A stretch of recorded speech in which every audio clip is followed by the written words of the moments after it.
Have a blessed Sunday everyone. So guys, kanang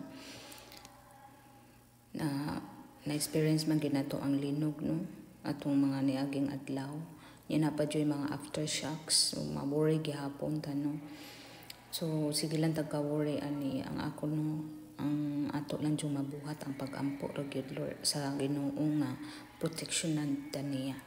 Nga dili lang na mahitabo ng mga predictions sa ubang tao kay sa ang Ginoo ra man gyud nasayod no. Unya kanang kita swerte kaayo ta kay na safe ta walay nahitabo nato no. Unya okay ra jud kayo ang atong kahimtang komportable ra jud kayo ta kaysa katong mga tao nga naapektuhan jud sa linog katong didto jud dapit sa northern part of Cebu labi na katong nawad-an sa lahang mga mahal sa ilang kinabuhi, nawad-an silang balay. So grabe jud ka downfall sa ilahang mga kinabuhi karon.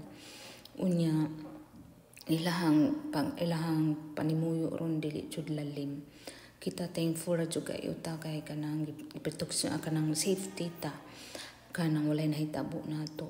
Unya magtan-aw ko nila maluoy gyud kayo ko unya kanang I feel so sorry.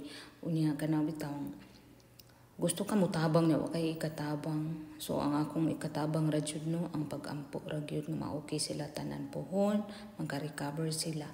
Dili jud na lalim kita ako nagpasalamat jud ko maayo sa Ginoo nga safety ra ko ang akong pamilya sila tanan safe ra jud full jud kay ta sa Ginoo no. Always pray, don't lose hope kana be positive lang gyud sa kanunay bisan pa man sa mga pagsuway nga nahitabo sa atong kinabuhi. Ang kuan ra jud nga pag-ampo ra gyud nga pag-ampo sa Ginoo kay wala joy laing kanang makatabang nato ang pag-ampo ang Ginoo ra gyud.